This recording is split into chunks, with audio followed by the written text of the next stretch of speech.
All right. So, do your welcome all stars.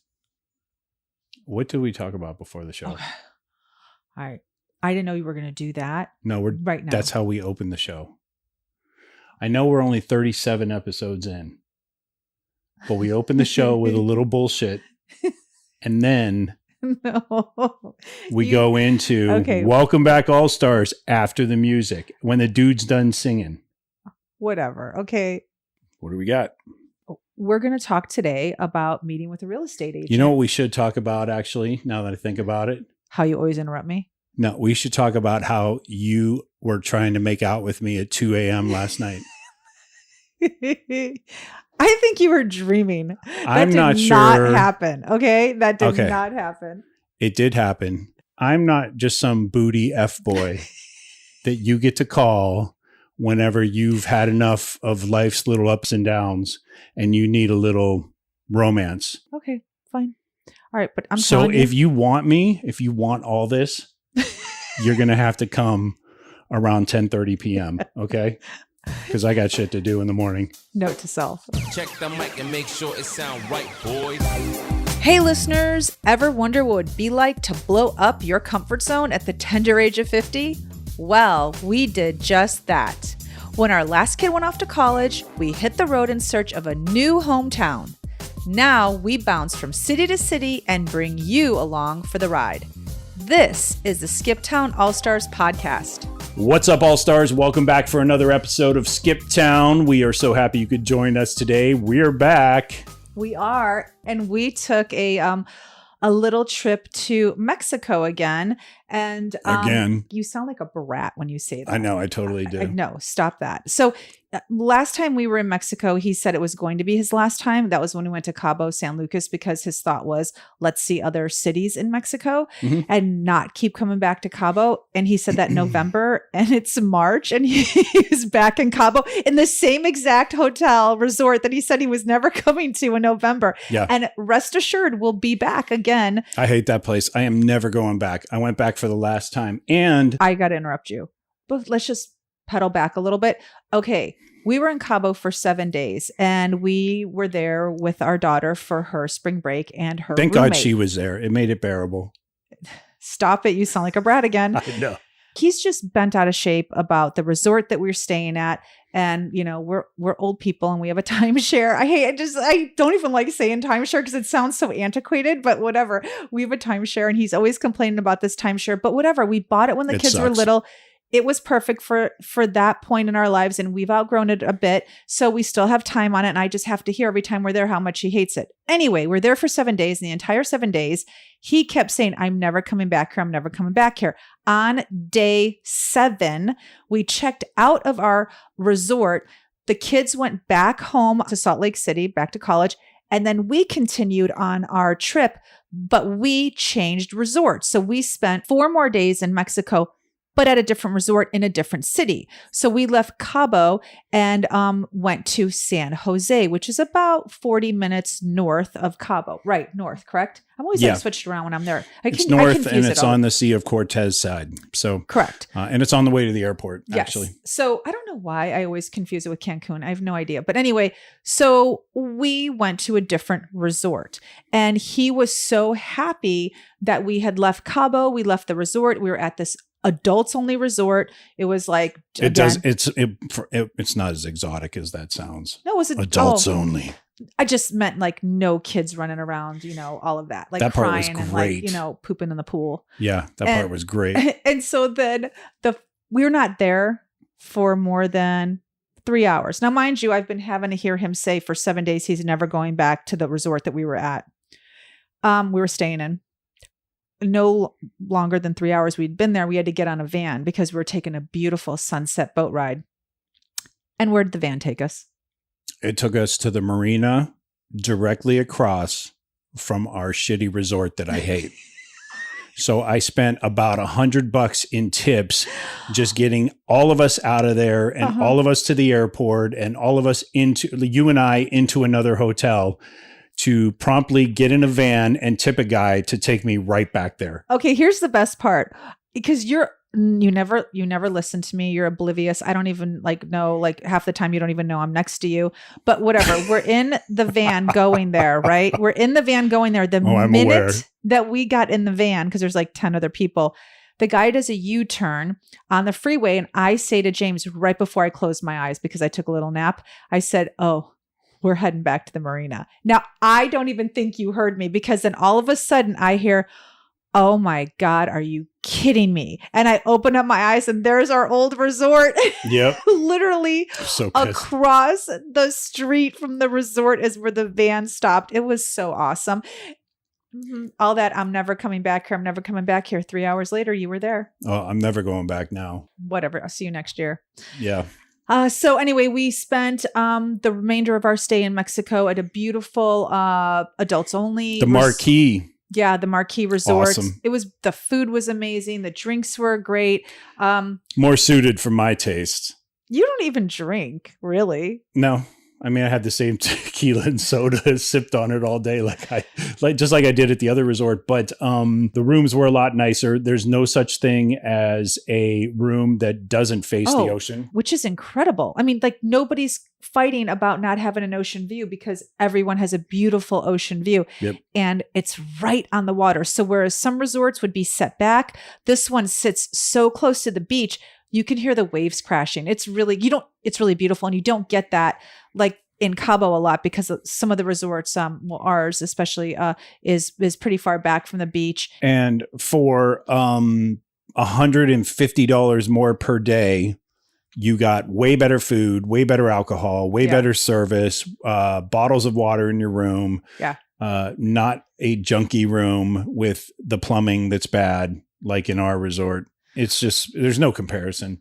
So, I highly recommend not going to the Sandoz Finisterre. Stop it. Oh my God. You know how many... In Cabo. It's so funny though. It got so many good reviews. Like, well, so to make him more angry... I know, but they haven't been members as long as we have. That is true. But to make himself more angry, he'll like look up reviews.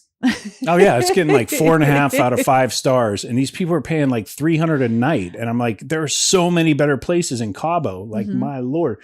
So anyway, I personally say stay away from Sandoz Finisterre unless you're getting it for less than $200 a day. I don't know. I've really got to think this one through. At the Sandoz, this one through. At the you don't have to think it through. Oh, I'm telling you, I've already thought it out for you. I know.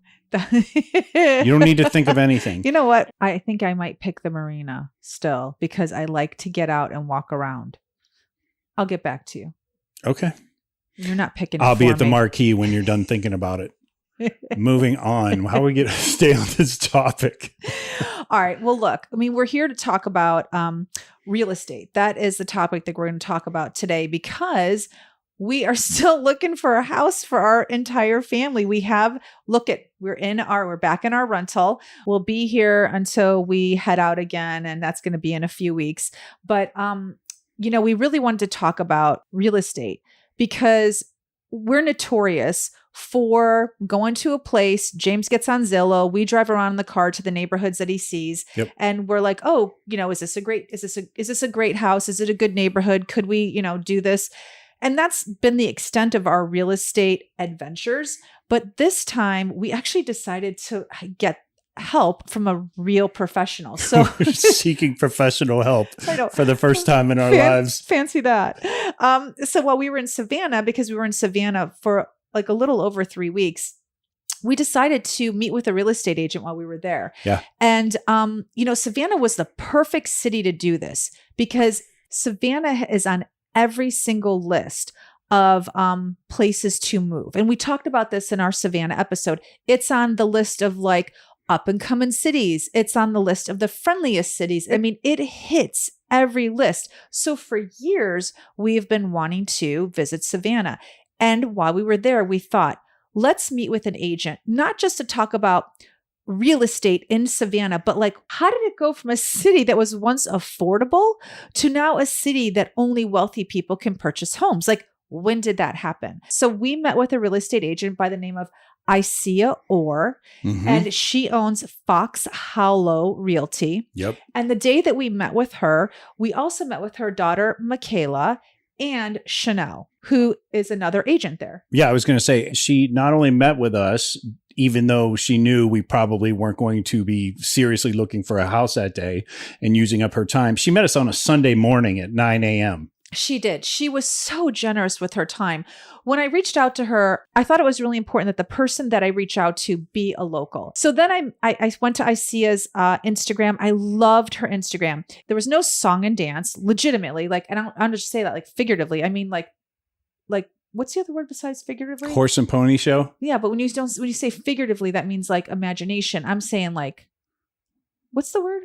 Literally. Yeah, literally. So they're literally. It's one of your favorite words. I know. Can't remember that. I use it so often. It's like adjective, adverb. I forget why I use it so often. It's just because you're saying it in cases where it's not literal. That's why. That is true.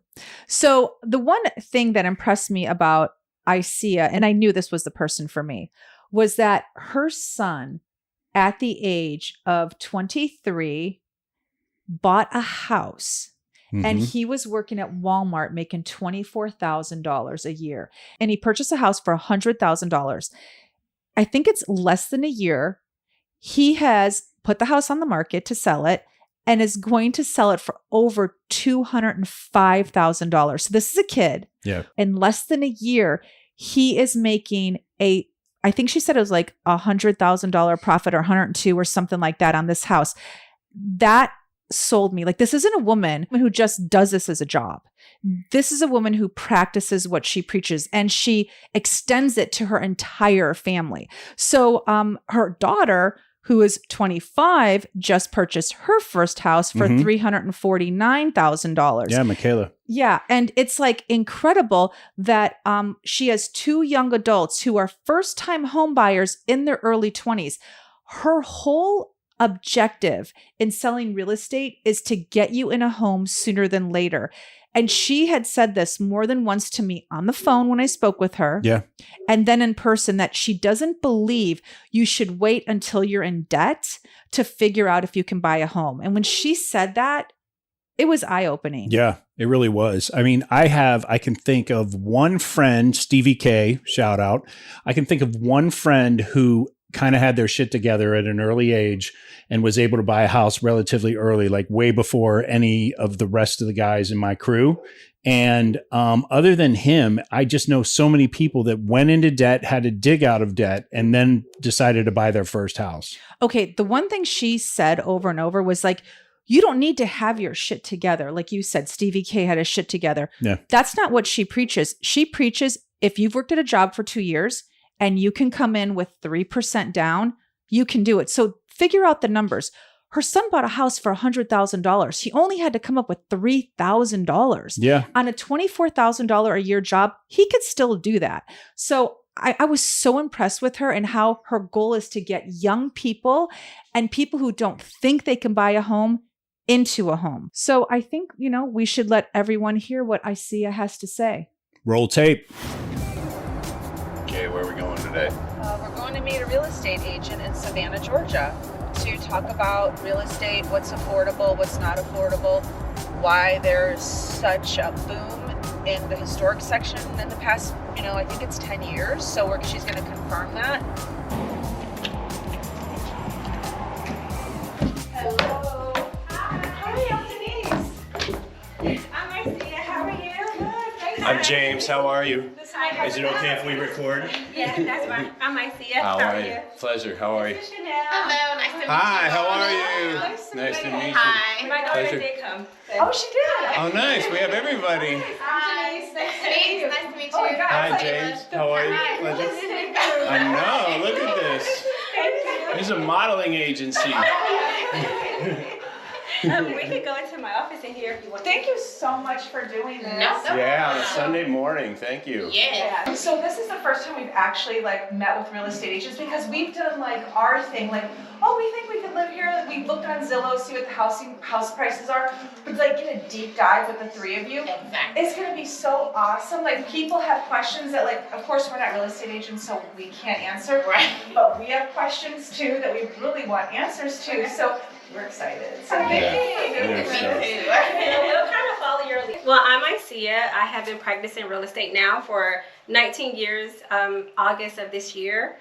I love real estate. I couldn't imagine doing anything except for real estate. So that's pretty much it. And what's the name of your agency? It's Fox Hollow Realty. Okay. Yes. How long have you owned it?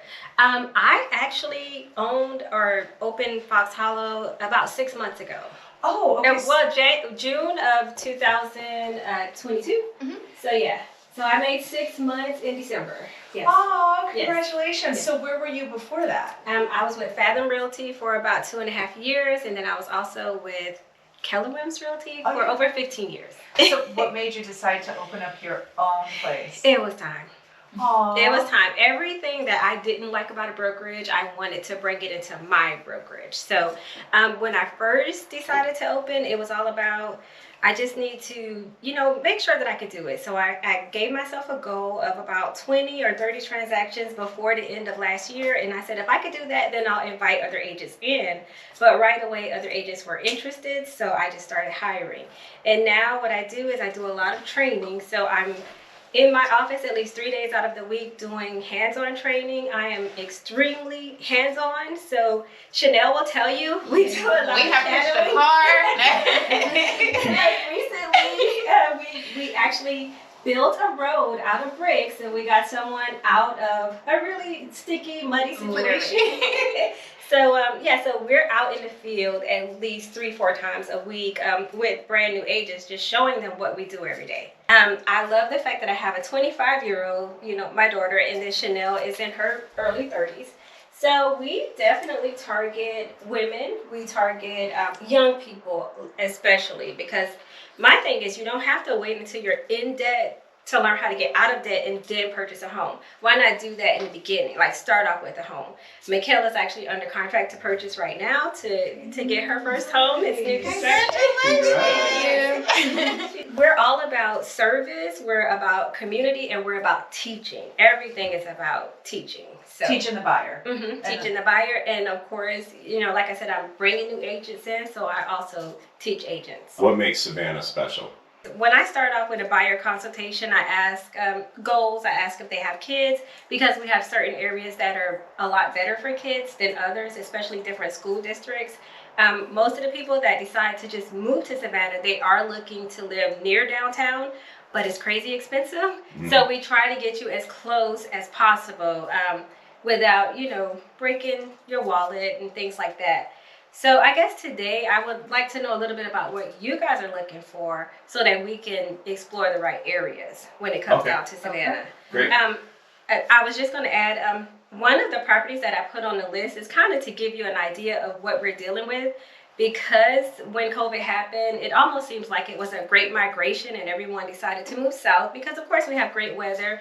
And like Michaela pointed out, we have beaches here, but then also in South Carolina. So we do have a lot to offer in Savannah. However, we are still in a market where I have buyers now making offers on properties that are below $250, and they have to still go up almost to $300,000 to win the bid. So we're in here. Yes. So we're in multiple offer situations on quite a few properties. Even now, it seemed like we had maybe about 3 months of calm, and then it's just back So to where the it was. interest rates didn't matter. It seems like they would, but no. And even my daughter being under contract, we're now shopping around to try to find a better interest rate for her, because they've gone up since she started her contract. And then rent here is astronomical. Okay, so I guess then we can get right into it. Okay. Yeah. One quick question though for Chanel. Did you grow up here? Are you from I did not. I'm actually from Arkansas, and I moved to Hinesville this past August, so I'm pretty new to the area still. Okay, so August. So how? So you're a transplant. Tell us how you're feeling so far. In Savannah. I love it. Like Michaela said, it's not even just Savannah, just Georgia in itself has been so welcoming to me. I feel like I found where I was supposed to be. Arkansas was completely different, so I am so happy to be here. I've purchased 2 homes already, so therefore I kind of, Look at this girl. Yeah. I bought my first home at 24, and I bought my second home in August when I moved here at the age of 30. So. Do you feel like an underachiever? Oh, 100%. I didn't want to move out of my apartment when I was 30. When I was 30. Oh my gosh. All right, good answer. What part of Arkansas did you say? Little Rock. Little Rock. Okay, so we've been to Little Rock. Oh, really? Yeah, Yeah, we we visited were their just there a park. couple months ago. Yeah, we Oh, wow. Very yeah, cute town. week. Yes, Very cute and town. very Fun. small. So I was gonna say, are you Yes. finding a lot more energy here? or- Yes, very much so. I felt like boggled down. I felt like I had outgrown Arkansas. So, I mean, Georgia, you have so many places to live, and it's been wonderful for And me. you were also in the city. Exactly. I lived in Atlanta for a year. I rented for a year to see where I wanted to, create my roots, and here I am in Hinesville. So Nice. I had a big city feel, and now I have this feel, and I love it here more than Atlanta. This is Yeah. just right. Yes, perfect. Okay, I got it. Love it. Okay. And I'm glad you asked her, because I was going to point out the fact that Chanel is one of the people that we deal with every day in this business. She basically looked at a map and decided this is where I want to be. So I get so many clients that way, and then I have to spend the rest of the time not really selling them because they know they want to be here, but trying to select the best area for them, because she does have two young kids. Okay. So yeah. So she needs a good school district. She needs an area that's maybe Exactly. not high in traffic, so she can get to pick them up from school and leave here and get there in a timely fashion. Yes. It was really hard to have clients that are saying, listen, Isia, I understand the numbers don't support this, but we need this house. We're willing to pay $50,000 more or $60,000 more to get this But house. then that causes a problem of locals not being able to afford, like their children can't buy in their neighborhood because people from outside came in overpriced. And then what I find, because we've been seeing this all over, is that the residents get mad at the people that moved in when they should really be mad at the person that sold the house for $50,000 over. Don't be mad at the person that offered it. It's like, because you had an opportunity to say no and sell it to a local who was going to pay the asking price, but instead, we all know, like, you can't blame the seller wanting to make $50,000 more. But then the residents in the neighborhood are mad because the person from, let's say, South Carolina came in and bought that house for $50,000 more, and now all the prices are Yeah, rising. and now little Timmy can't afford a house in his own neighborhood. Well, I will tell you, in South Carolina, it's nice to say, but they came from California, New Jersey, New York. They came with cash. Yeah. So I would list a property maybe in Richmond Hill for $450,000, and it would sell for cash. If they did try to renegotiate after going under contract, maybe $5,000 off, but it's still sold. And they would tell me, up there where we're from, we cannot get a house like this. We cannot get a 4-bed, 3.5 bath house over 3,000 square feet for this number. Where we're from, it's 800,000. Oh, yeah. I don't disagree with that. Yes, That's true. Yes. But then it just causes, we're just seeing it over and over again that locals are not happy. Yes. Like, they're just not, because we've seen it in Boise, Idaho. Yeah, our classic example is Boise. They really hate Californians in Boise. They'll take they that put money. They put it on bumper stickers. Yeah. They yell "California, go home" out the window Oh my if God. they see California plates. Yeah. But they'll take the money. See, Yeah. you can't have it both ways. Yeah. You can't take our money and then be mad that you took our money. That's true. Like, it's like, so I don't know. I get it as a seller. If you can make $50,000 more in your house, I get it. But then everyone's mad at the person that paid that. They were making hundreds of thousands more. And like I said, I thought, like, oh, finally I'm calling buyers. I'm like, guys, we can get you in a house now. Because our buyers would get exhausted. 15 offers. We would have people that said there's no way I would leave out of the city limits of Savannah, and they would end up in Hinesville or Glenville, even Claxton. And all those places are an hour and a half plus away from here. But they wanted a house and they didn't want to rent. Landlords increased prices, sellers, increased prices. And then there's the people who saw what was happening and they would just buy something, maybe use an FHA, any type of loan to get in, put a little bit of money into it and sell it for $100,000 more. So if they bought it in 2020 or 2021, they would sell it in 2022 and still make $100,000. For $100,000. Mm-hmm. Yes. And we would, as realtors, we would just go through the MLS and like, oh my God. Because you would see this crazy We increase. would see the trend, but our buyers were still going to buy. Okay, so I have a question for you. He's like, I'm not going to turn it down. Yeah, No, I meant good like, stuff. you're not going to say anything though. The increase in people, was it due to remote working or was it, thank you. 100%. And everyone would ask me, what is going on? What is going on? But with COVID and, all of my buyers, they would say, Michaela, what about the ones that went to D.R. Horton subdivision in Bloomingdale? They work from home. They work cybersecurity. They work all types of, even health insurance. Yeah, there were a couple who just decided, another one who just decided to move to Georgia, and they were like, oh, we have nothing but time and availability. We're just going to work from home anyways. So they want to be able to tour Savannah in their time off. They want to, but it's very, very diverse here. So they just want to be able to enjoy Savannah.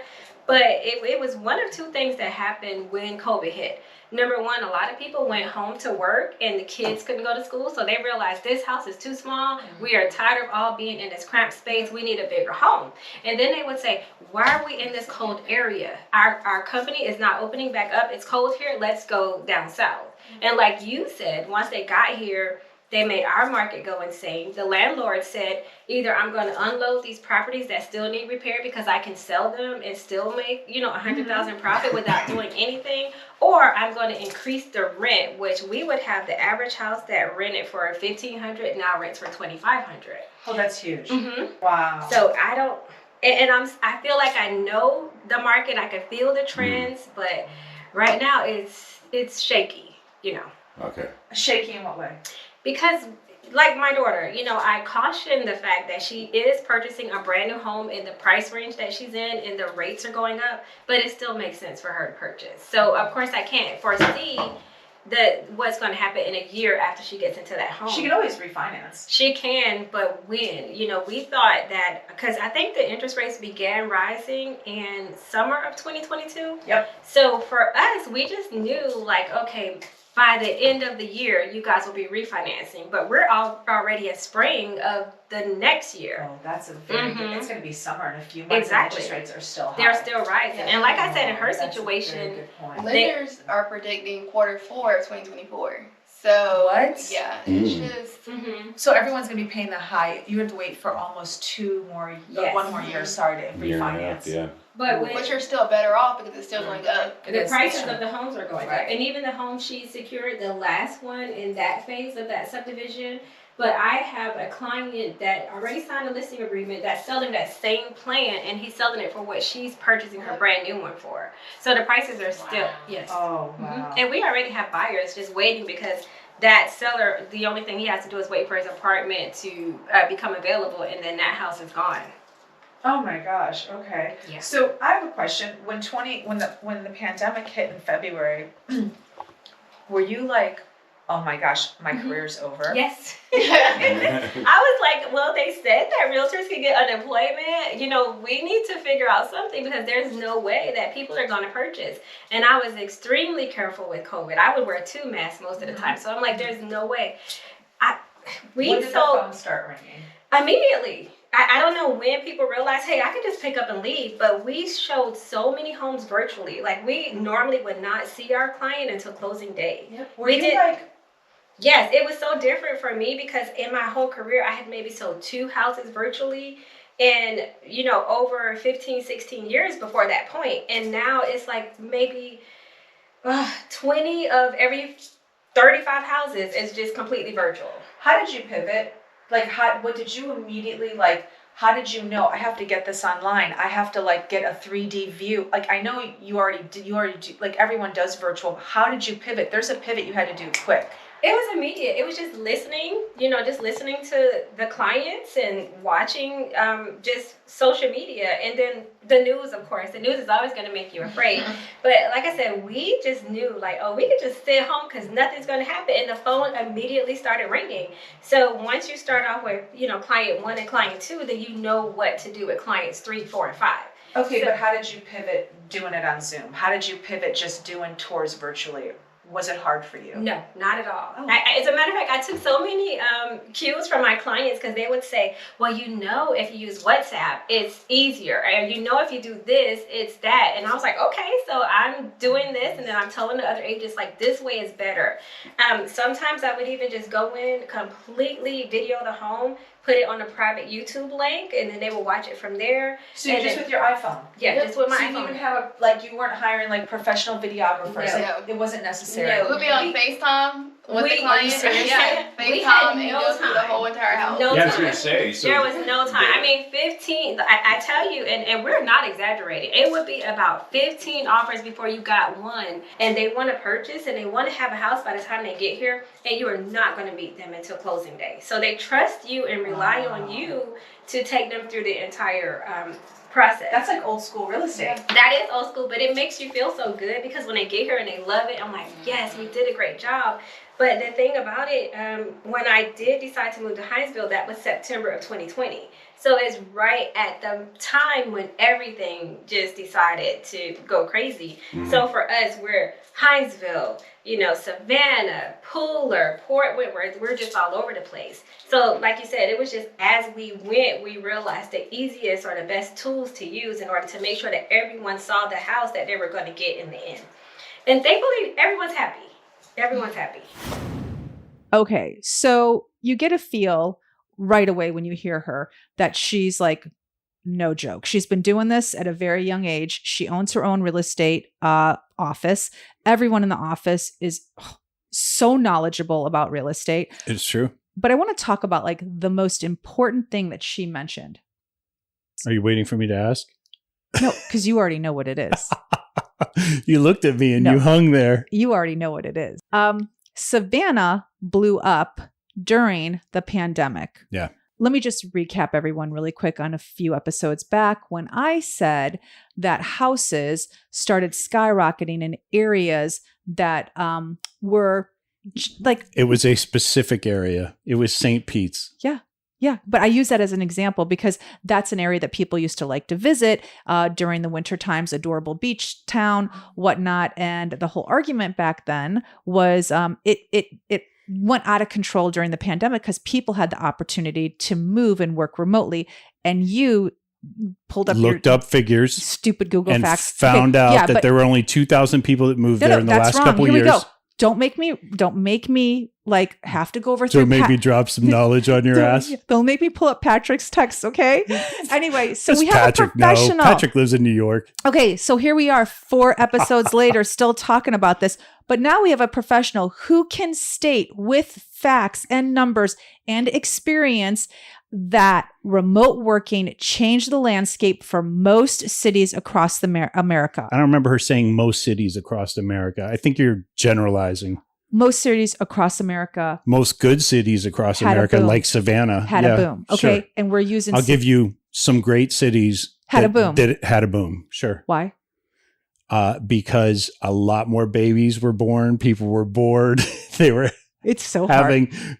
It's so hard. They were having more private time together. It's so hard for you to say. 9 months later in 2021, bam. Remote workers. Remote it's so workers. hard for you to say remote workers. Let's go back to where $700,000 gets you a fixer-upper in Savannah. You can't now. Maybe you could have in 2020. So basically what we learned from Isia, and my guess is Savannah's just one popular city. There is Charleston. Now we're hearing about Asheville's always been popular. Greenville, South Carolina. So there are a lot of areas. And if you live in a certain part of the country, those areas that are becoming popular. And so what she did say was that in 2020, when people were coming to Savannah, they had an opportunity to buy these beautiful Victorians at $500,000. Because I asked her, I said, if I wanted a Victorian now and I only wanted to pay $500,000, could I get it? And she did a chuckle and said, absolutely. Yeah, she shot you down pretty quick. A Victorian, like what we were seeing, they're about anywhere from 7,000 square feet to 8,700 square feet. I mean, they're enormous. They are. So if you're paying $500,000 to $600,000 for a space that large, but you're coming from a city like Atlanta, where you're probably living in a home that's maybe 2,000 square feet for the same price. Like, why wouldn't you do it? So she was saying that landlords were selling off their Victorians in 2020 to, big city people because they were able to get money for that building that they never thought imaginable. And she said that when this started happening, she actually didn't believe some of the renters because not only was she helping people buy and sell, but, she said it was such a difficult position to be in where a person had lived in this apartment, let's say for 10 or 15 years. Yeah. You got a buyer coming in from Atlanta who's going to buy the whole building. They're going to jack up the rent. And now this poor person needs a place to live. So she really did take it upon herself to try to find the renters also a new place to live. And her angle is always, don't rent. Let me help you buy something.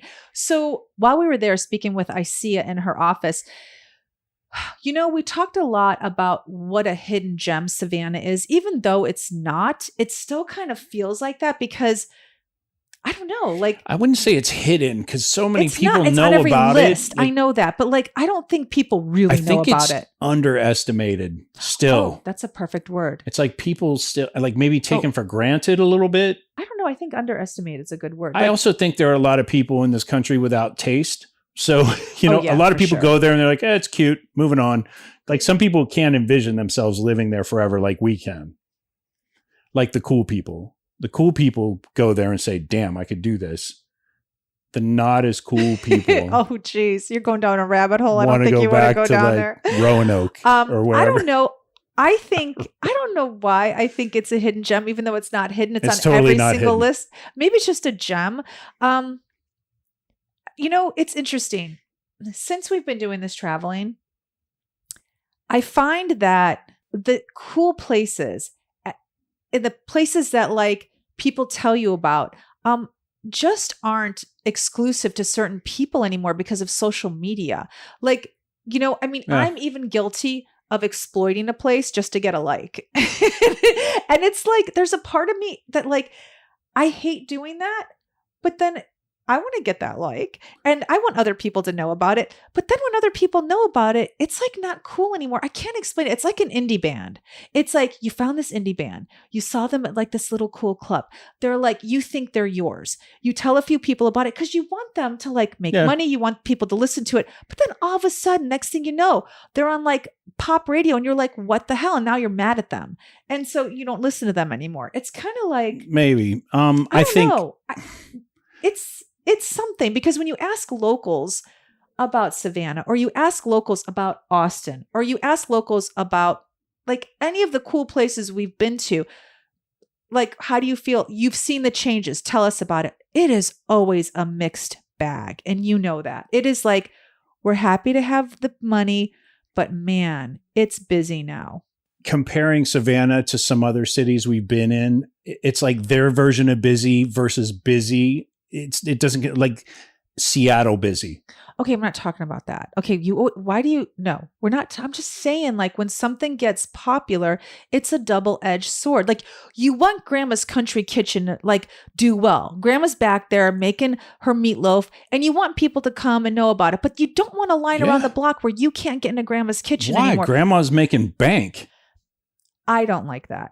I want to be able to still go to this place. I don't want every lame ass person now to go. If you don't like that, then we don't have a show. So like our whole point is to visit places. I know. Our purpose, like I'm our excited our developing the photo is soaking in the grease or whatever the hell it is, the water. And as it's developing, our purpose is becoming finding cool places. Sure. Through people or social media or in person and telling people about it. Like we have to do it. I know. And I will exploit the place to get a like. Okay. But I just feel bad about it. And there is again, that double-edged sword that like, I don't know, Door County, Wisconsin. Yeah. Door we would County. have never known about that. Now, like 4 people have told us about it. And now we're not even going to be able to rent a car when we go to Door County because their enterprise will be like sold out. And it's like, okay. Even cousin Judy was like, go to Door County. So I feel that way a little bit about Savannah. I would argue that Savannah's 350 years old and eventually the shine's going to wear off on it a little bit. So I think, I don't think so. Austin, the shine has not worn off. Nashville, the shine has not worn off. No, I think you're wrong. Absolutely wrong. I think you're wrong. Nobody can move to Austin anymore. So. Nobody can move to Savannah. That's shine not true. Is not going to wear You off. can totally live in the suburbs. It's totally affordable. You can live in the suburbs of Nashville. You can live in the suburbs of Austin. I'm saying that Nashville and Austin, the shine has not worn off. People are still moving. I don't think the shine is going to wear off in Savannah. You got to go all the way out to Franklin or something like that. You can't, it's not Nashville anymore. No, that's what I'm saying. And Savannah will not wear off either. think people are going to move there? I think the suburb. Yeah, they have to go to the suburbs if they can't afford living in the historic district or Midtown.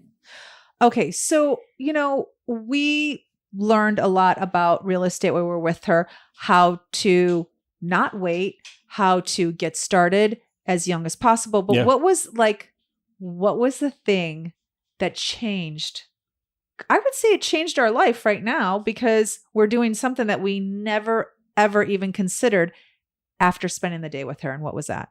After that, we decided that because we have one child who is already out of college and working a job and making just a notch more money than Isia's son was making at the time he purchased his property, we decided that we were going to do everything we could to get Parker Gordon into a house in Corpus Christi. Yeah, we had lunch with Chanel and Isia. I don't even know how it came up, but something came up about Parker living in Corpus Christi and her wanting to get a bigger apartment. And Chanel said something about a house. And I said, how is she going to come up with 20% down? And she said to me, she doesn't have to. Do you remember that conversation? Yeah, I do remember that conversation. I had already mentioned to Parker, though, going back, I said, why would you want to move into a single apartment that's going to be like $1,200 a month or whatever when you could just buy a house? $1,400. What I did not realize at the time, though, was that Parker could do it with so little money down. It wasn't until we spoke to everybody at Fox Hollow that I knew for a fact, like, we have to do this for this kid. Yeah, that conversation you had with Parker, I was unaware of. So I did not know that you told her she should be getting a house before we met with Fox Hollow. I think my words were exactly, don't listen to mom. Do not get that apartment. We're going to try and get you a house. The apartment was really cute. Any case, so when Chanel said to me, all Parker needs is 3% down, I was like, what? And she said, yeah. She's like, so if she finds a house for like $200,000, all she needs is $6,000 down. Is that like a first-time buyer FHA thing? What is the deal? How are they able to do that? It's a first-time buyer. Yeah, it's a first-time buyer. That's it for sure. Because if you buy a second house, it's 20% down. Sure. So I actually sat with that information for a couple of days, and then I came to James not knowing that he already told her she should look for a house, which you never said to her to look for a house. You just said you shouldn't get that apartment. Yes, I absolutely said she cannot rent that. I told you on the phone, I said she cannot rent that apartment. It's too expensive for her. It's 53% of her income. Yeah, but you didn't say look for a house. I told her you would be better off buying a house. And then I sent her 3 houses. Oh, okay. That's all news to me. Okay. I thought I was actually the originator of this idea.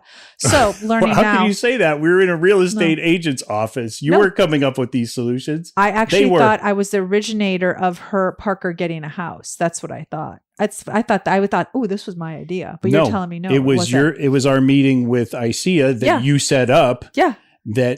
After that meeting, I was like, oh, that told I have a both great of idea. us I was we like, could actually do it. Yeah. We're talking over each other now.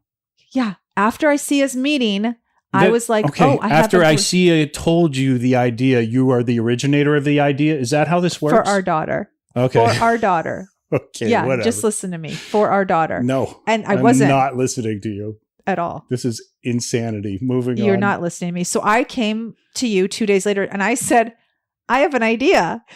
Unbeknownst to me, you had already had this conversation with Parker weeks before. So I was like learning this now. Well, about 2 weeks before, because you were just in Corpus Christi with her looking at apartments. So with all that being said, anyway, as disappointed as I am right this minute, because I thought it was my idea that she get the house. Even if it wasn't my idea, it wasn't your idea. Because it was Isia's idea. She's the one that's been doing it for all these people all these years. It was my idea for Parker. Oh my God. I'm sure your idea was Tesla too. You've thought of Tesla. I used to think an electric car was iPhone. The iPhone No, is I never Denise's thought of the idea. iPhone. No, Tesla, yes, but not the iPhone. Okay. So anyway, so yeah. You know what you should tell people is we should put a man on the moon. Go ahead. It could be your idea. Whatever. I'm not talking to you right now since you took the idea from me, I guess. But so all that to say, I called the guy that helped us get the loan for the house in Florida. And I said, hey, is it possible that my daughter, who has 2 years of work experience, one in college and one outside of college, since she's graduated, and she makes, like somewhere in the 40s. Like, could she qualify for a house? Bam, literally 10 minutes later, she had an approval letter waiting for her that she could bring out with her real estate agent that Isia actually helped us find. Yep. So it was incredible because her credit score was so good. And because she had solid work experience, even though, she was in college, she had consistent work the entire time she was in college. And all he needed was the last 2 check stubs and 2 years of tax returns. And that was it. And she is qualified for a $225,000 loan, which we're not going to go up to that much. And we're having her look at houses under 200, but it's incredible. She's going to be 23 years old and be a first-time home buyer in Corpus Christi. Like, that's amazing. I mean, I wish that were us. I wish that somebody would have said that to us. And I don't know. I'm happy for her. I hope it works out. And the one thing that Isia said was that everything you've heard about real estate is true. It's the fastest profits you can make. Like, you can't have a stock make $100,000 for you in as quick of a time as her son made on that house. You'd have to be a pretty skilled day trader to make that kind of money. Isn't that crazy? Your first year of doing something. Yeah, that's insane. But there were some pitfalls that she said people fall into that you should be very, very careful about. And I remember a couple of them thinking like, this seems like common sense, but not everybody has the same common sense. She said some people have none. That is true. A lot of people, a lot of people that are you. No, I am full of common sense. I am like the most common sense person. What? You were saying? Okay, I'm going to go over the pitfalls that I thought were common sense pitfalls. And she said, actually, they're not. Okay. She did say that it is so important that you find a skilled real estate agent which I thought like, okay, like most real estate agents out there, if you're a real estate agent, kind of know what you're doing. She was like, absolutely not. I believe that. Don't you think a lot of real estate agents are like total buffoons? I think a lot are lazy. I agree with that as well. I don't know if I think, because you have to go through a lot of tests to get that license. So I think that they are knowledgeable. I think a shit ton are lazy. I agree with that, but I don't think they're good listeners. I think a savvy real estate agent can easily roll another not so savvy real estate agent in the process of a sale. Okay, is savvy? Okay, what's your definition of savvy? Like a real estate agent who, doesn't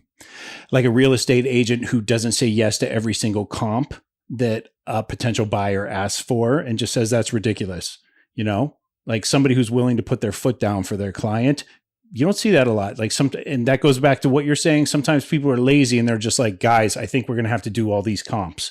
You know, we're going to have to totally like replace all the doors and windows on the house to get this buyer to buy this place. Like, I think there are plenty of people who just roll over. And to me, I think you're right. I think they're either lazy or they're not smart. I don't think you have to be savvy or creative to be a real estate agent. I think a good real estate agent. I think you have to be a hard worker. Oh, I think that absolutely. For me, that's all it is. Like, I think that if you listen to your client and you listen to what they want, what they need, you show up on time.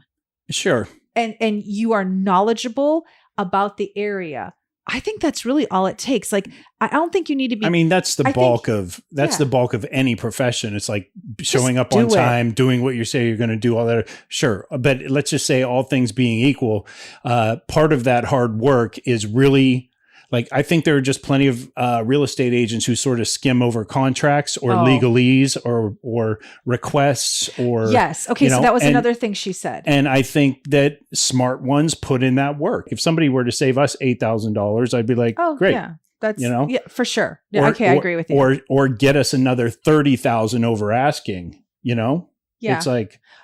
That is true. She also said, to your point, that a good real estate agent will also get you a good home inspector. And that to her was really key. She said that some people will forego home inspections. I did not even know that insane. existed. I mean, I think that's only if they're going to plan on knocking it down anyway. Okay, maybe, because she said a home inspection is so important and you have to get somebody who's on your team. Now, as a buyer, you're paying for the home inspection. But so many people just go in there just to get through the job. Like again, it goes back to being a hard worker, like being a conscientious worker. And, she said a good home inspector could save you thousands. It could tell you to walk away from the deal. She's like, you want to get a good home inspection. She also mentioned it's important to have an attorney, and that in Georgia, they always have an attorney whose primary job is just to make sure the title is clean. But in other states, they also have title companies, I believe, that do that. We're not real estate people. So, I don't know what's going on in your area. I'm just telling you what she said, that it was important to her that she likes to have an attorney to make sure the title is clean. Well, I think it's because, going back to what I said about Savannah being so old, it's not uncommon for you to find some ancient trust on a piece of property or an old house that all of a sudden, like you have to clear all that stuff for the sale, and you're afraid, otherwise you're afraid, Millie Nelson's fourth nephew is going to come out of the woodwork and say, no, that's my house. And I should be entitled to this money. And the one thing that she mentioned that she said it's so important is that there's always a good time to buy. When people say it's a bad time to buy, she said, no, even right now with interest rates being high, housing being high, she said, still right now is a good time to buy. Don't wait, because you could pass it up. And, I think about our buying experience in Los Angeles, and I'm so grateful that James really forced the hand for us to buy 25 years ago. I would have stayed in our apartment. And my biggest, which I've learned now, not just as an adult, but also meeting with her, you have to compromise a little bit on things. Like for us, I never wanted to move out of our apartment because I love the location. And, when we bought our first home, it was a home that we thought we were going to live in for 5 years. And one of her things is, those 5-year homes, you end up staying in that. Yeah, sometimes those end up being 25-year 25-year-old homes. So just buy the house, because it may be a house that you stay in for a long time, and it could be a great investment, piece of investment for you. But the one thing is, I didn't want to move to the area that we moved to, and we had to, because it was what we could afford. And if I was going to wait to afford the neighborhood our apartment was in, we never would have moved. Never. And so for her, we had like 7 kids in that apartment at that point. No, it was just 1. We had 2. Okay, it was 1.5. No, because she was only 3 months old. She was out. She was out. She was a viable human being at that point. But she was so little. She was like a half. So we had a 3-year-old and we had a 3-month-old in that apartment. But the point was ridiculous is that like I would even like say with Parker, okay, your first home, it can't be in like the best location. We want to get her a safe location, but she can't have prime real estate right now. Like, let's just get it started. And I'll never forget like how everyone kept saying to me, this is your foot in getting started. And I'm glad that, you made me do it. That home was an amazing purchase for us. Thank you. In some bizarre way, it made me feel good that the kids still cry over us selling it. It really means they had like good memories in that house, So do you remember though, it was like everybody was waving cash in our face back at that time. This is before 2008. This was in 2003, we bought it in 2003. So, and everybody was telling us you could afford a way bigger house. You could afford this. You could afford that. I am so glad, like, even though we were basically stuck in that house for 20 plus years, I am so glad that we did not overextend ourselves. Like, let's be honest, we were never stuck in that house. There was a point where you were looking at homes in a better area. Yeah. And I was the one that was saying no, because my whole thing, and everyone is different, but I felt like if something had happened to James, could my part-time job working as a personal assistant pay our mortgage? And in the house that we bought, it could. But if he would have gotten a bigger house, because after we moved in, like 6 to 8 months later, maybe even a year, he was looking at bigger homes in nicer areas. I just felt like that would have been a mortgage that I couldn't afford on my part-time job. And so that to me, that was important. Like I know, look, you have life insurance. I know all of that. Yeah, I have life insurance, but you're saying, so I guess what I'm hearing is you were thinking about if I got maimed, that you wouldn't be able to afford the note on the house. I was thinking if you died, because if I died, you'd be wealthier than you are right now. I'm worth way more dead than I am alive. Well, you know what, though? My friend did tell me to up the life insurance when I told her I didn't think I could afford I'm sure the there's a secret policy out there somewhere. And somewhere. I did up the life insurance, but I still, like, I don't know. I just felt like if my kids were in this house, yeah, you're right. I could buy a bigger house if you died, but I wasn't thinking that. I wasn't thinking like, oh, when he dies, we're throwing a party and I'm getting a mansion. No, I was thinking like, if you die, we're all going to be crying. The last thing I'm going to do is uproot my family and move to another house. I just want to be able to afford this house. And I want to be able to still work a part-time job to do that. I wasn't thinking big money. I wasn't thinking party hard really, when James dies. That's really good to know. I was thinking, can I afford this house? You were thinking, if he gets mangled and is still drawing breath, how can I do this? Yep. That was what I was thinking. Okay, I actually wasn't though. I wasn't even to the surface. No, because if we think about that, you would have gotten disability. I've already thought about that. From where? Like if you got mangled, we'd get state disability. Everyone gets disability. God. It's like a thing. Anyone can get disability. Okay. So that $300 a month was really going to like help us a lot. My God, that doesn't even like pay for the kid. It doesn't pay for one kid's pair of whatever. shoes. We would have gotten disability and I would, whatever. All right. Okay. I was just thinking. I hate where this conversation has gone. Go on. All I was thinking, I want to be able to afford the mortgage, and that little house in Van Nuys, I was able to afford the mortgage on if something happened to you. So for us, I did not want to go bigger. And back to your point, if everyone was waving money at us to get a bigger house, even our real estate agent said, you are new in your career, James, and you're always going to make more money. Mm-hmm. So you should probably look at a little bigger of a house, which he wasn't wrong. But like I said, when he was saying that, I just said to him, we can't hope and pretend that that's going to happen, because what if it doesn't? Even though it's life and people always make more money as they get better in their career, we just couldn't bank on it. I had 2 kids.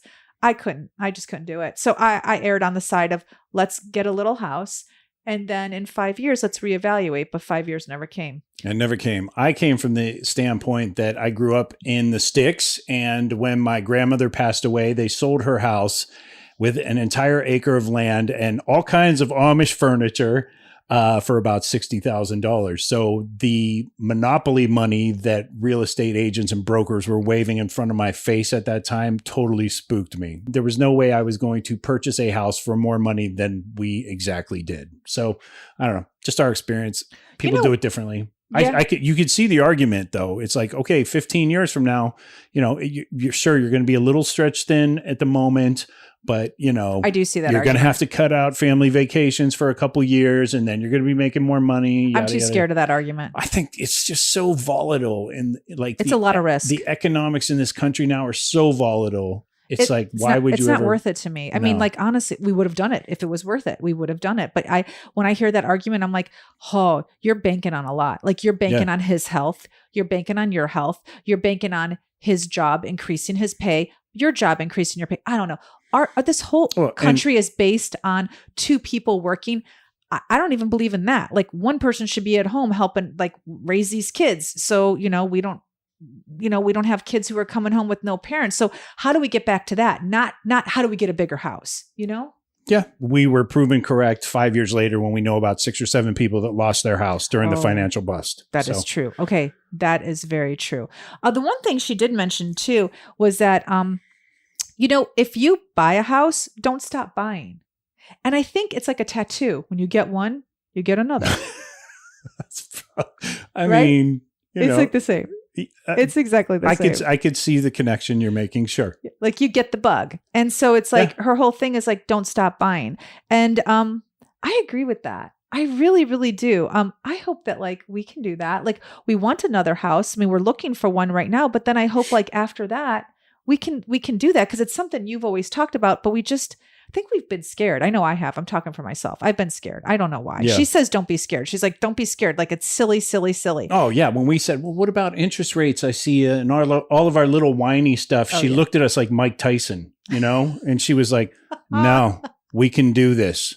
And I was like, she did. She was wow, like, yeah, this lady's intense and she's serious. And I left there feeling like super educated. So if she were sitting here right now with us, would have fact checked us at least 6 times by now. Oh yeah. But not just that. She would say, if you have a young son, young daughter, get them in the game. Don't wait. Like if they're out of college, they've had a job for a couple of years, come up with 3%. It could be anywhere. Okay. It could be an hour away from your house. Get them in the game because you're doing them the best thing ever for their financial future. She said that over and over again. And she also mentioned how she wants to start teaching young people how to buy. So I said to her, I'd never heard of a real estate agent focusing on young home buyers, like in their 20s. I think it's genius. I really hope she does it because like us, no one really said, buy a house, buy a house. I mean, nobody said that. So you said it. Yeah. But like nobody, like no one in my family. I don't think. No. Like no one in your family. No, like, it's only because, we kept having kids. So it was like, okay, it's time to buy a house. This is ridiculous. But going back to what you brought up about Isia, the one thing that kept ringing in my ears as we said goodbye to her that day was her use a few times that day of the words generational wealth. And the fact that she is wanting to do this for her clients, who, by the way, many of whom happen to be, young Black professionals starting out with their lives, or maybe, first job out of college. You know what she works with a lot too? Don't forget the military. Those are a big part of her client base. Absolutely. Is the military. Yeah. So, I mean, you just can't talk to this woman for 5-10 minutes about anything real estate and not leave there knowing more than you knew when you started and feeling really good about your chances of, getting somebody into a house, whether they're 20 years old or 30 or whatever. If they're a first time buyer, she's got the strategy. She is literally walking strategy. Yeah, she's a walking strategist. She's not just a real estate agent. She really wants you to make money and invest properly for your family. So when you hear those 2 words, generational wealth, you're like, this woman is serious about you having the best life and the most money you can make, not knowing anything about you. Just like she knows this works. So let me help you create generational wealth. I completely forgot that she said that, but she said, let me help you create generational wealth for your family, which like, how many billionaires have started on real estate? Like it is like, it's so basic, but people don't do it, including us. It is. And it sounds a little altruistic, and it probably sounds like we're giving you the heavy duty sell on Fox Hollow Realty at the moment. I mean, talking about her because we are in a way, I guess, but it really comes down to, here's a woman that not just wants to educate her clients, but she even laid it out for us. Like her mission is to be out in the field a lot less and educating people a lot more in whatever that venue is going to be. You can already find it on her social media. You can find it in the testimonials of the people that she's gotten into homes, and 3 of which are in her office. So yeah. I don't know. I felt very inspired by her, and I didn't feel like she was selling anything. She was just selling straight up knowledge. And I walked away. Look, we're going to help our daughter get no home. So we walked away feeling inspired, motivated, and we're going to do it. Yeah. So she changed the life of us, like our lives right now by what we're doing. We wouldn't have done this. No, I'll feel pretty damn good when Parker's in a house somewhere in Corpus Christi. And I know that, working in news, she could be transferred a year or 2 years or 3 years from now or whatever. But just going all the way back to the beginning of this show, when you were talking about Isia's son and the amount of money he was able to make in a short amount of time. Yeah. Even if Parker makes half or a third or whatever it is of that, it's more money than she has in her bank account right now. All right. So no real estate experts here, but we know now a lot more than we did when we walked in that door of hers. We absolutely did. One of my big takeaways when we sold our house in Los Angeles was how Brianna, who crushed it, by the way. She did. Brianna Deutsch and Paul Margolis. Yep. At Rodeo Realty. At Rodeo Realty. Absolutely crushed it for us in Los Angeles. And speaking of smart real estate agents, one of the smartest things they did was get us a fantastic photographer. The photographs of our house. Are you kidding me? Oh, yeah. I was like, damn, I wish my house had always looked this way. It was incredible. It was incredible. So, and it was just restaging stuff that was already there and taking out all of our junk, basically. Yeah, didn't bring in any furniture. It was all ours. So yeah, I thought I knew the value of a great real estate agent, but I had no idea what I was walking into on that Sunday morning in Savannah when we went to see Isia. So thank you to everyone at Fox Hollow Realty. If you want to know more about all of the lessons and strategies Isia has for you, we highly encourage you to look at our show notes and check her out at Fox Hollow Realty. We're going to leave that stuff in the liner for you. And I think that about wraps up this quick real estate episode. I don't know if it was quick, but yeah, it wraps it up. We talked a lot. We did talk a lot. You talk a lot. You talk a lot about bullshit. Nope, you do. What am I? Nope, you do. What am I? What am I? What's that? What is that whole thing? All right, let's give her a proper ending. What is it? What am I? Not you. How does that go? You don't even know what you see. You're just talking bullshit. There we go. Thanks for joining us. We will see you guys next week. Take them out. Empty nest, full tank. Check the mic and make sure it sound right, boys.